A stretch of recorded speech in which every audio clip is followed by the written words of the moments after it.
2019 का आगाज उठा पटक के साथ हुआ है। एक दिन बाजार ऊपर तो दूसरे दिन नीचे, कभी ग्लोबल चिंता तो कभी घरेलू दिक्कतें। मतलब आने वाले कुछ महीने बाजार की चाल कुछ इसी तरह टेढ़ी मेढ़ी ही रहने वाली है। लेकिन ठोस रणनीति हो तो बाजार कैसा भी हो पैसा बनता ही है। इस शो के जरिए हम कमाई की पूरी गारंटी देते हैं। निवेशकों को हम टेक्निकल चार्ट्स की ताकत देते हैं और हमारे एक्सपर्ट्स ऐसे शेयर ढूंढ कर लाते हैं जो बड़ी चाल देने को तैयार है।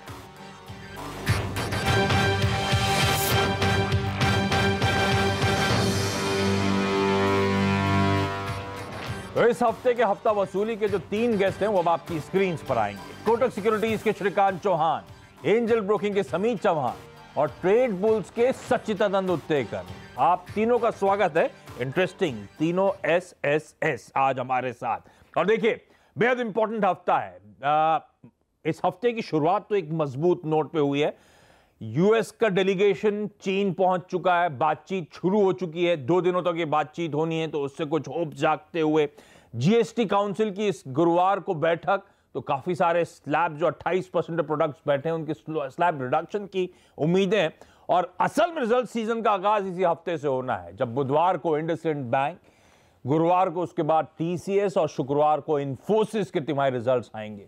तो एक्शन शुरुआत हो चुकी है और यह आगे हफ्ते में और एक्शन पिकअप होता हुआ नजर आएगा। तो पहले इस हफ्ते का मूड सेट कर लेते हैं। श्रीकांत, शुरुआत आपके साथ। यह हफ्ते की शुरुआत तो एक पॉजिटिव नोट पे हुई है।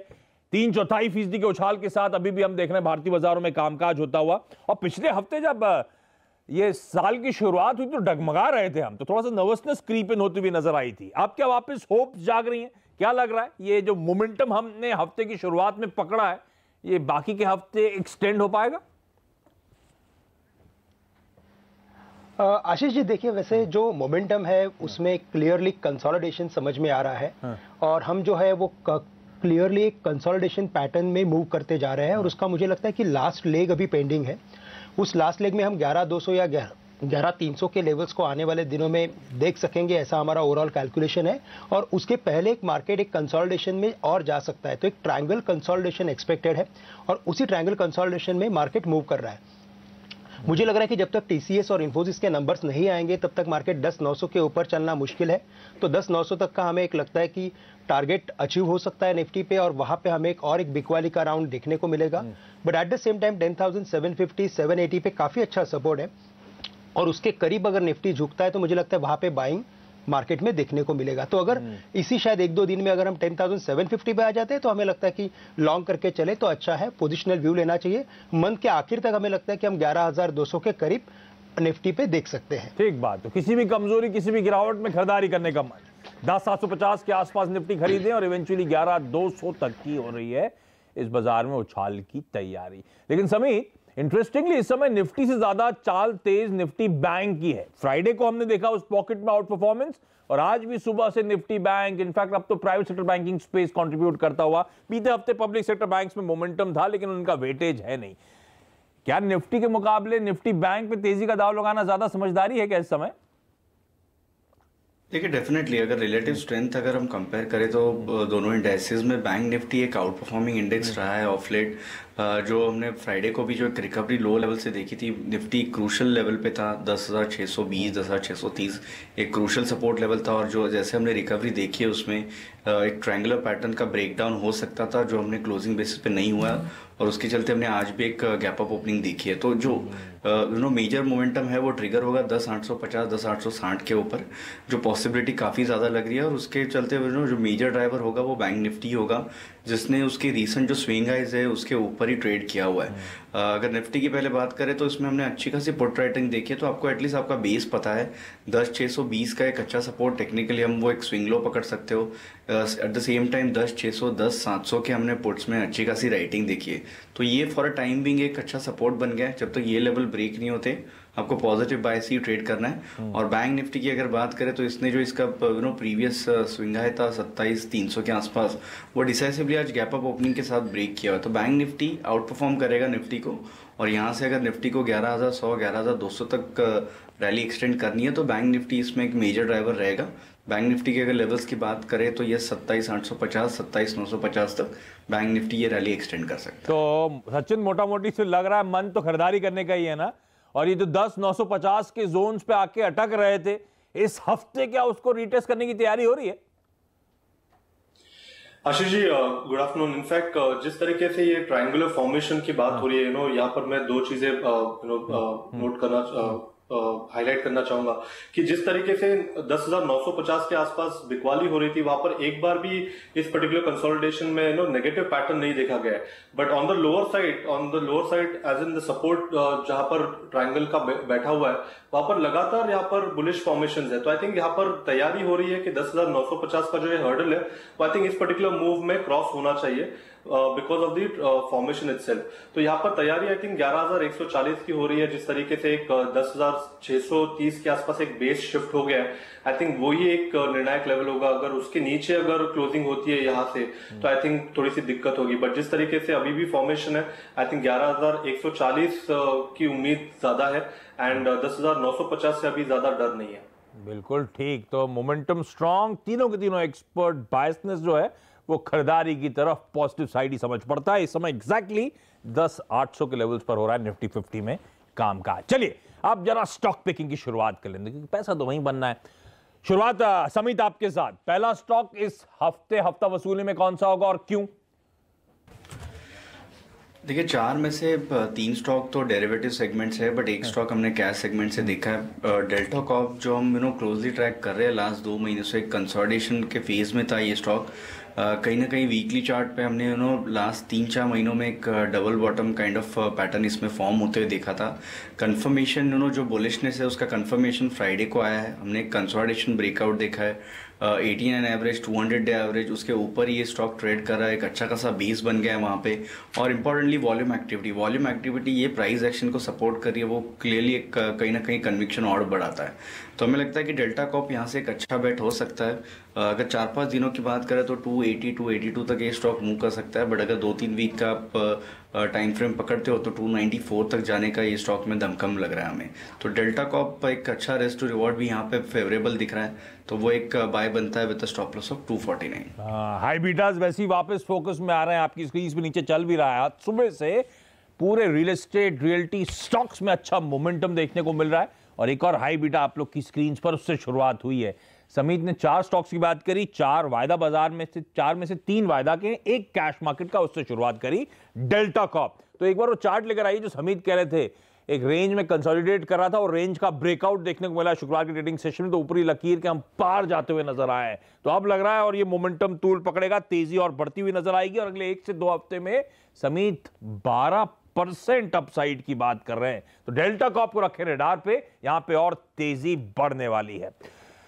सचिन, आपका पहला स्टॉक? आशीष जी, पहला स्टॉक है टाटा मोटर्स, जहां पर इंटरनली उसकी स्ट्रेंथ अभी काफी स्ट्रांग हो रही है। जिस तरीके से प्राइस डाइवर्जेंस काफी अच्छी तरह उभर कर नजर आ रहा है। 170 के आसपास आई थिंक एक फॉर्मेडेबल बेस इस पर्टिकुलर स्टॉक में बन चुका है। तो आई थिंक यहाँ पर इमीडिएटली अगर हम एवरेजेस देखें तो आई थिंक यहाँ पर एक पॉजिटिव क्रॉसओवर हो रहा है 5 and 20 जो शॉर्ट टर्म एवरेजेस है उनमें। और आई थिंक यहाँ पर एक ऑलरेडी एक ब्रेकआउट एस्टैब्लिश हो चुका है शॉर्ट टर्म में। तो इमीडिएटली अगर हम देखें तो 167 के स्टॉप लॉस के साथ अभी भी यहाँ पर लॉन्ग पोजीशन बनानी चाहिए। एक अच्छी रन यहाँ पर आ सकती है, अराउंड 192 से 200 तक के लेवल्स इस पर्टिकुलर मूव में आ सकते हैं। इंटरनली इसका स्ट्रक्चर काफी नेगेटिव से अभी पॉजिटिव हो चुका है एंड संकेत यही है कि ये पुल बैक नहीं है। आई थिंक ये एक फ्रेश इंपल्स है। डेल्टा कॉर्प समीत की पिक आई थी, बोलते बोलते अब वो, मैं जब देख रहा था 1.5% ऊपर था, अब 2.25% की मजबूती के साथ वहां पे कामकाज होता हुआ। और अगली आ गई एक और इंटरेस्टिंग म्यूजिक 2 इयर्स होगा कई सारे रिटेल इन्वेस्टर्स के लिए, जो टाटा मोटर्स की हर गिरावट में हम लोग एक्यूमुलेट करते चल रहे थे और फंसते जा रहे थे, क्योंकि मंदड़ियों की ग्रिप में था ये स्टॉक। अब फाइनली लग रहा है तूल पकड़ेगा मोमेंटम, एक फॉर्मिडेबल बेस इन प्लेस जैसे सचिन कह रहे हैं। और इवेंचुअली देखिए आपकी स्क्रीन पर 200 के लक्ष्य, 13% के अपसाइड, और टाटा मोटर्स आज के कारोबार में भी 3-3.5% ऊपर है। ध्यान रखें शुक्रवार को उसका एडीआर भी अमेरिका में 7-7.5% उछाल दिखा रहा था, क्योंकि ये जो टैरिफ और ट्रेड वॉर की मैंने बातचीत छेड़ी ना, यूएस डेलीगेशन, ये सब पॉजिटिव है तमाम ऑटो कंपनीज के लिए। ग्रोथ को लेके कंसर्न्स बनने लगे थे ग्लोबली ऑटो मेकर्स के लिए। अब ये स्टॉक यहां से मोमेंटम पकड़ेगा। अच्छा, मैं श्रीकांत आपके पास हूं, उससे पहले मुझे वापस समीत के पास जाना पड़ेगा, और उसकी वजह यह है कि समीत के रडार पे भी दरअसल आज टाटा मोटर्स इस हफ्ते की बेट के तौर पे। समीत, आपका तर्क क्या और क्या टारगेट्स हैं? देखिए आशीष, ये टाटा मोटर्स हम लास्ट 2 महीनों से ट्रैक कर रहे हैं। हालांकि ये मोमेंटम ट्रेडर्स के लिए हम रेकमेंड नहीं करते आ रहे। जिनका 6 से 8 महीने का अवधि है, ऐसे इन्वेस्टर्स को हम ये स्टॉक एक्यूमुलेट करने की सलाह दे रहे हैं 180 से लेके 165 ये रेंज में। क्योंकि अगर 170, 172 के आसपास अगर हम देखें तो मंथली चार्ट पे इसके 127, 161% रिट्रेसमेंट के जोन में ये स्टॉक आया हुआ है। वहां पे हमें लग रहा है कि काफी अच्छा एक डिमांड जोन हो सकता है। तो यहाँ से एटलीस्ट एक अच्छे खासे रिलीफ मूव का तो हम एक्सपेक्टेशन रख रहे थे स्टॉक में। मोमेंटम वाइज आज ये स्टॉक ने एक ब्रेकआउट दिया हुआ है। इसमें जैसे सचितानंद ने भी बताया कि इसमें एक पॉजिटिव डाइवर्जेंस है। आज ब्रेकआउट दिया है, वॉल्यूम एक्टिविटी अच्छी बढ़ गई, और इंपॉर्टेंटली हम देख रहे हैं कि एट द मनी स्ट्राइक्स में कॉल ऑप्शंस में हम इसमें अनवाइंडिंग देख रहे हैं। तो वो इंडिकेट करता है कि जो ऊपर की तरफ उसका जो रेजिस्टेंस है वो और अभी ऊपर की तरफ शिफ्ट हो सकता है। तो यहाँ से हमें लग रहा है कि शॉर्ट कवरिंग के चलते भी ये स्टॉक में एक अच्छी खासी रैली आ सकती है। तो टाटा मोटर्स अब बाय रहेगा। अगर एक हफ्ते की बात करें तो 190 तक ये स्टॉक जा सकता है, बट 2-3 वीक्स का अगर हम पर्सपेक्टिव रखें तो 198 तक ये रैली एक्सटेंड होने की पॉसिबिलिटी काफी ज्यादा है। तो 168 के स्टॉप लॉस से इसमें लॉन्ग पोजीशंस ऐड करने की हमारी सलाह रहेगी। बिल्कुल ठीक। तो 167 की सचिन ने बात करी, 168 के लेवल समीत कह रहे हैं, उन्हीं लेवल्स पर आपको लगाना है टाटा मोटर्स में स्टॉप लॉस। और दोनों एक्सपर्ट्स मानते हैं 12 से 13% का अपसाइड। तो 198 और 200 ये टारगेट्स के लिए टाटा मोटर्स में खरीदारी करें। मंदी के सौदे कटना, शॉर्ट कवरिंग का स्टॉक को मिलना है फायदा, तो इसको रडार पर रखना है। इंटरेस्टिंग पिक हो सकती है। बस एक ही इशू है इवेंचुअली, अभी तो जेएलआर के आंकड़े अच्छे आने शुरू हो चुके, तो उससे भी मूड सुधरा है। बस एक ही दिक्कत है, वो ब्रेक्जिट, वो हार्ड लैंडिंग हो गई ना, अगर सहमति नहीं बनी यूके और यूरोजोन के बीच में, तो वो दिक्कत हो सकती है इस कंपनी के लिए। लेकिन अभी तो खैर उसमें नेगोशिएशंस, री-नेगोशिएशंस, री-वोटिंग, ना जाने क्या क्या बातें चल रही हैं। तो ब्रेक्जिट पर बस रखें ध्यान। इस समय तो खैर हम ट्रेडिंग की बात कर रहे हैं, 198 और 200 के टारगेट्स। श्रीकांत, सॉरी थोड़ा डिले के साथ, लेकिन आपका पहला स्टॉक कौन सा और क्यों? आशीष जी, मुझे लगता है कि बैंक ऑफ इंडिया, वैसे देखा जाए तो जितने भी पीएसयू बैंक्स हैं उनमें काफ़ी अच्छे फॉर्मेशंस बने हैं। इनफैक्ट पीएसयू इंडेक्स, बैंक का जो इंडेक्स है वो काफ़ी अच्छा आउट परफॉर्म कर रहा है ओवरऑल मार्केट में। बट अगर आप बैंक ऑफ इंडिया को देखते हो तो वहाँ पे काफ़ी इंटरेस्टिंग फॉर्मेशन बना हुआ है। ये तकरीबन 210-220 के करीब ट्रेड कर रहा था नवंबर 2017 में। वहाँ से हमें एक स्टिप सेल ऑफ देखने को मिला था, और जिसका एक फॉलोअप सेलिंग हमें देखने को मिला था अप्रैल 2018 के बाद। तो ओवरऑल अगर इस पर्टिकुलर फॉर्मेशन को रीड करते हैं तो वीकली बेसिस पे इसमें एक पॉजिटिव डाइवर्जेंस आ चुका है। स्टॉक ने 75-74 के करीब काफ़ी अच्छा डाइवर्जेंस दिया है एमएससीडी, आरएसआई, जो मोमेंटम ऑसिलेटर्स है उसके ऊपर, और ये वीकली बेसिस पे है। तो ये जो फॉर्मेशंस होते हैं वो काफ़ी इंटरेस्टिंग, आई मीन टू से, जो पैटर्न को काफी बड़ा सपोर्ट करते हैं। और अगर पॉजिटिव डाइवर्जेंस अगर आता है तो इंडिकेट ये कर रहा है कि प्राइस गिर रहा है, लेकिन जो उसके अंदर का जो मोमेंटम है वो ऊपरी तरफ शिफ्ट हो रहा है। तो इनफैक्ट इसमें जो इसका जो प्रिवेलिंग ट्रेंड है, जो गिर रहा था, उसमें से ये बाहर आ रहा है, और ये स्टॉक आने वाले कुछ महीनों में काफी अच्छा प्रदर्शन कर सकता है। इसमें इनफैक्ट अगर आप इसकी ट्रेंड लाइन देखोगे जो मैंने ड्रॉ की है, तो एक horizontal type of trend line है, वो काफी अच्छी होती है, यानी कि इंडिकेट करता है कि सेल ऑफ है, लेकिन वो सेल ऑफ उतना स्टीप नहीं है, और उसका ब्रेकआउट हो चुका है। मुझे लग रहा है ये स्टॉक शॉर्ट टर्म में 114 के लेवल्स को छू सकता है, जो वीकली टारगेट्स है हमारे, और आने वाले दिनों में मुझे लगता है कि ये स्टॉक शायद 120 तक भी जा सकता है, जो कम से कम 1 महीने के लिए टारगेट्स है। स्टॉप लॉस हमें रखना पड़ेगा तकरीबन 104 के करीब, और अगर मंथली बेसिस पे अगर इसे बाय करना है तो मुझे लगता है 2 ट्रांचेस में बाय करें, क्योंकि ये स्टॉक वैसे काफी चल चुका है। बट 100 रुपए के नीचे का मुझे मंदी नहीं लग रहा है, और स्टॉक 120 के करीब जा सकता है। बिल्कुल ठीक बात। तो ट्रांचेस में खरीदारी करें, हल्की हल्की खरीदारी करके चल चुका है, क्योंकि दिसंबर की शुरुआत में शायद 77-78 के लेवल्स का स्टॉक 110 के आसपास पहुंचता हुआ नजर आया था। इस तरह की तेजी अक्रॉस सरकारी बैंक्स थी, और बैंक ऑफ इंडिया उसको लीड कर रहा था, लेकिन अभी भी मजबूती इंटैक्ट है। यहां से भी 5% का अपसाइड अगले एक हफ्ते में, और इवेंचुअली 10% तक की मजबूती अगले 1 महीने में श्रीकांत को नजर आती है। रडार पर रखें सरकारी बैंक्स के लिए जो माहौल है वो लगातार सुधरता हुआ। चलिए अगला स्टॉक सचिन आप बताएं। Ashish ji, Torrent power limited यहाँ पर बाय करने की सलाह होगी। अगर हम ओवरऑल चार्ट स्ट्रक्चर देखें तो मई के सत्र में 5 दिनों के अंदर ही अंदर 30% तक की मूव या मोमेंटम यहाँ पर आ गया था। एंड उस मोमेंटम के बाद एक चैनल्ड ब्रॉड चैनल के अंदर ये पर्टिकुलर स्टॉक ऑस्किलेट कर रहा है। अगर हम रीसेंट डेटा देखें तो वहां पर एक ट्रायंगुलर फॉर्मेशन एविडेंट है डेली चार्ट पे और वो ब्रेकआउट के संकेत दे रहा है। तो आई थिंक जैसे ही ये पर्टिकुलर ब्रेकआउट एस्टैब्लिश हो जाता है, आई थिंक काफी अच्छा मोमेंटम आ सकता है। जो ब्रॉडर रेंज है उसका जो ऊपरी स्तर है अराउंड 288 290, आई थिंक वो एक बार रिविजिट हो सकता है। तो आई थिंक यहाँ पर मोमेंटम के लिहाज से थोड़ी सी पोजीशन लॉन्ग पे बनानी चाहिए। 255 का स्टॉप लॉस होगा और 290 तक के टारगेट्स होंगे। अरे वाह, अगले 1 से 2 हफ्ते में मतलब 8% तक का अपसाइड स्टॉक में नजर आता है। 290 ट्रायंगुलर पैटर्न आपकी स्क्रीन पे बना हुआ नजर आ रहा था। ब्रेकआउट की लाइक्लीहुड सचिन के हिसाब से बड़ी स्ट्रॉन्ग। रडार पे रखें इस कंपनी को, खबरें भी अच्छी आई हैं इस कंपनी के लिहाज से। तो श्रीकांत, अगला स्टॉक देखिए, मुझे जो दूसरा स्टॉक अच्छा लग रहा है वो है भारत इलेक्ट्रॉनिक्स, और ये भी पीएसयू बास्केट से ही है। यहाँ पे भी अगर आप फॉर्मेशन देखेंगे तो काफी इंटरेस्टिंग फॉर्मेशन है। यहाँ पे डबल बॉटम जैसा फॉर्मेशन बना हुआ है और ये काफी इंटरेस्टिंग फॉर्मेशन है क्योंकि मुझे नहीं लगता था कि ये स्टॉक डबल बॉटम बना के रिवर्स हो जाएगा। और दिसंबर के जो फॉल में ये जो नीचे आया था वो वापस 75 के करीब डबल बॉटम बना के रिकवर हो चुका है। तो मुझे लग रहा है कि अभी इसमें जो फॉर्मेशन बना है उसके बेसिस पे कम से कम हम 100 रुपया एक्सपेक्ट कर सकते हैं आने वाले दिनों में। मंथली बेसिस पे, वीकली बेसिस पे जो भी एक सेल ऑफ था वो ऑलमोस्ट डाइजेस्ट हो चुका है, उसमें एब्जॉर्प्शन आ चुका है और स्टॉक कंफर्टेबली उस ट्रेंड लाइन के ऊपर ट्रेड कर रहा है। तो मुझे लग रहा है कि ये स्टॉक आने वाले दिनों में हमें अच्छे रिटर्न्स देगा और जो हमें स्टॉप लॉस रखने पड़ेंगे वो तकरीबन रखने पड़ेंगे कुछ 89 के करीब वीकली बेसिस पे। टारगेट्स रहेंगे 95 के और मंथली बेसिस पे भी हमारे जो स्टॉप लॉस है वो 89 के करीब के ही है और टारगेट्स रहेंगे 100 रुपए के करीब के। अच्छा, एक बार वो चार्ट लेकर आए, वो जो आपने लकीर खींची है श्रीकांत, हरी लकीर, उसके नीचे 2 बार वो यू बना के अटका है और अब जो यू का वो बन रहा है वो ऊपर जा रहा है, आसान शब्दों में, है ना? तो अब वो लग रहा है ब्रेकआउट की स्टेज पे खड़ा हुआ है। बिल्कुल, यहाँ पे डबल बॉटम बने हैं 75 के करीब के और जो ट्रेंड लाइन थी उसके ऊपर का कंफर्टेबल क्लोज है। तो ये काफी स्ट्रॉन्ग फॉर्मेशन हम बोल सकते हैं। ठीक बात, मैं समझने की कोशिश कर रहा था। ठीक बात, तो ये वो स्टॉक 2 सरकारी हो गए। अब तो बैंक ऑफ इंडिया और BEL, इन दोनों पे लगानी है दाव आपको। मैं एक क्विक हफ्ता वसूली में, और आज की गेस्ट है समीत, सचिदानंद और श्रीकांत, जो मदद कर रहे हैं हमारी इस हफ्ते के कुछ बेहतरीन टेक्निकल आइडियाज ढूंढने में। समीत, अगला स्टॉक कौन सा? बैंक निफ्टी की बात करी, बैंक निफ्टी आउट परफॉर्म कर रहा है। विद इन बैंक निफ्टी अगर हम ज्यादा वेटेज देखें तो प्राइवेट बैंकिंग स्टॉक्स का है, but with in private banking stock अगर हम 2 ग्रुप करें तो लार्जर पीएस में हम थोड़े मिले जुले रुख देख रहे हैं, जिसमें ICICI HDFC बैंक कहीं ना कहीं आउट परफॉर्म कर रहा है। बट येस बैंक, अगर कोटक बैंक, इंडसइंड बैंक देखें तो थोड़े ये अंडर परफॉर्म कर रहे हैं। बट हमें mid cap private banking stocks जिसमें RBL हो, KT के बैंक है, DCB है, फेडरल बैंक है, उनमें हमें थोड़े इंकरेजिंग साइंस लग रहे हैं। फेडरल बैंक हम लास्ट 2 वीक से रिकमेंड करते आ रहे हैं, जिसमें अच्छा खासा मूव आ गया है।